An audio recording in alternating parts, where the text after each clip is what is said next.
Indian Camp by Ernest Hemingway, published in 1924. At the lake shore, there was another rowboat drawn up. The two Indians stood waiting. Nick and his father got in the stern of the boat, and the Indians shoved it off, and one of them got in to row. Uncle George sat in the stern of the camp rowboat. The young Indian shoved the camp boat off and got in to row Uncle George. The two boats started off in the dark. Nick heard the oarlocks of the other boat quite a way ahead of them in the mist. The Indians rowed with quick, choppy strokes. Nick lay back with his father's arm around him. It was cold on the water. The Indian who was rowing them was working very hard, but the other boat moved further ahead in the mist all the time. "Where are we going, Dad?" Nick asked. "Over to the Indian camp. There is an Indian lady very sick." "Oh," said Nick. Across the bay, they found the other boat beached. Uncle George was smoking a cigar in the dark. The young Indian pulled the boat way up on the beach. Uncle George gave both the Indians cigars. They walked up from the beach through a meadow that was soaking wet with dew, following the young Indian who carried a lantern. Then they went into the woods and followed a trail that led to the logging road that ran back into the hills. It was so much lighter on the logging road as the timber was cut away on both sides. The young Indian stopped and blew out his lantern, and they all walked on along the road. They came around a bend, and a dog came out barking. Ahead were the lights of the shanties where the Indian bark peelers lived. More dogs rushed out at them. The two Indians sent them back to the shanties. In the shanty nearest the road, there was a light in the window. An old woman stood in the doorway holding a lamp. Inside, on a wooden bunk, lay a young Indian woman. She had been trying to have her baby for 2 days. All the old women in the camp had been helping her. The men had moved off up the road to sit in the dark and smoke out of range of the noise she made. She screamed just as Nick and the two Indians followed his father and Uncle George into the shanty. She lay in the lower bunk, very big under a quilt. Her head was turned to one side. In the upper bunk was her husband. He had cut his foot very badly with an axe 3 days before. He was smoking a pipe. The room smelled very bad. Nick's father ordered some water to be put on the stove, and while it was heating, he spoke to Nick. "This lady is going to have a baby, Nick," he said. "I know," said Nick. "You don't know," said his father. "Listen to me. What she is going through is called being in labor. The baby wants to be born, and she wants it to be born. All her muscles are trying to get the baby born.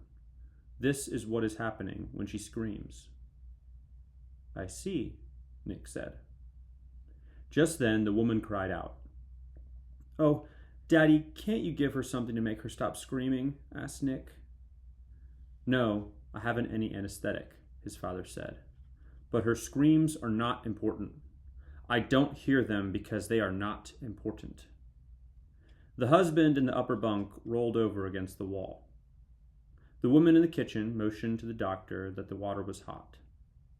Nick's father went into the kitchen and poured about half of the water out of the big kettle into a basin. Into the water left in the kettle, he put several things he unwrapped from a handkerchief. "Those must boil," he said, and began to scrub his hands in the basin of hot water with a cake of soap he had brought from the camp. Nick watched his father's hands scrubbing each other with the soap. While his father washed his hands very carefully and thoroughly, he talked. "You see, Nick, babies are supposed to be born head first, but sometimes they're not. When they're not, they make a lot of trouble for everybody. Maybe I'll have to operate on this lady. We'll know in a little while." When he was satisfied with his hands, he went in and went to work. "Pull back that quilt, will you, George?" he said. "I'd rather not touch it." Later, when he started to operate, Uncle George and 3 Indian men held the woman still. She bit Uncle George on the arm, and Uncle George said, "Damn squaw bitch!" And the young Indian who had rowed Uncle George over laughed at him. Nick held the basin for his father. It all took a long time. His father picked the baby up and slapped it to make it breathe and handed it to the old woman. "See, it's a boy, Nick," he said. "How do you like being an intern?" Nick said, "All right." He was looking away so as not to see what his father was doing. "There, that gets it," said his father, and put something into the basin. Nick didn't look at it. "Now," his father said, "there's some stitches to put in. You can watch this or not, Nick, just as you like. I'm going to sew up the incision I made." Nick did not watch. His curiosity had been gone for a long time. His father finished and stood up. Uncle George and the 3 Indian men stood up. Nick put the basin out in the kitchen. Uncle George looked at his arm. The young Indian smiled reminiscently. "I'll put some peroxide on that, George," the doctor said. He bent over the Indian woman. She was quiet now, and her eyes were closed. She looked very pale. She did not know what had become of the baby or anything. "I'll be back in the morning," the doctor said, standing up. "The nurse should be here, from St. Ignace, by noon, and she'll bring everything we need." He was feeling exalted and talkative, as football players are in the dressing room after a game. "That's one for the medical journal, George," he said. "Doing a cesarean with a jackknife and sewing it up with 9-foot tapered gut leaders." Uncle George was standing against the wall, looking at his arm.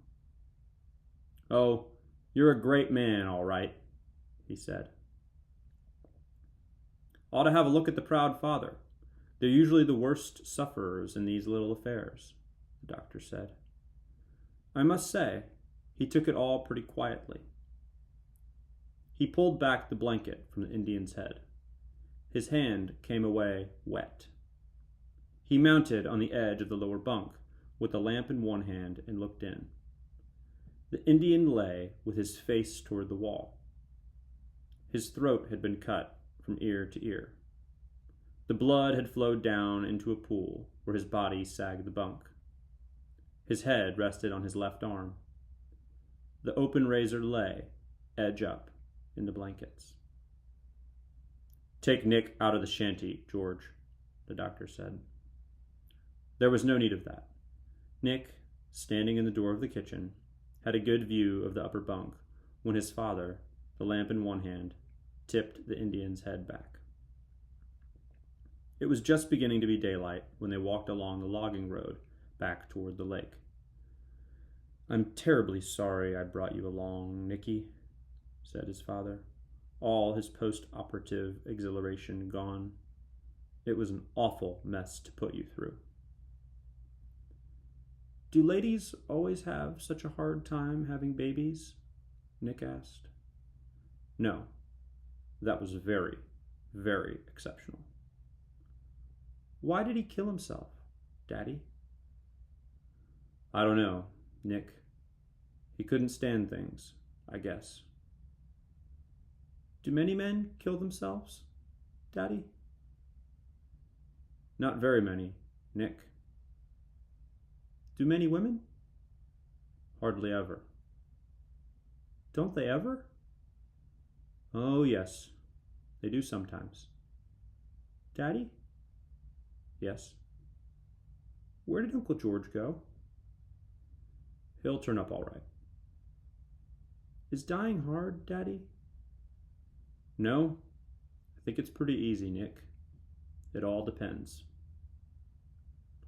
They were seated in the boat, Nick in the stern, his father rowing.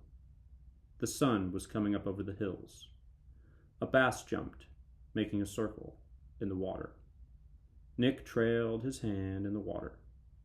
It felt warm in the sharp chill of the morning. In the early morning on the lake, sitting in the stern of the boat with his father rowing, he felt quite sure that he would never die.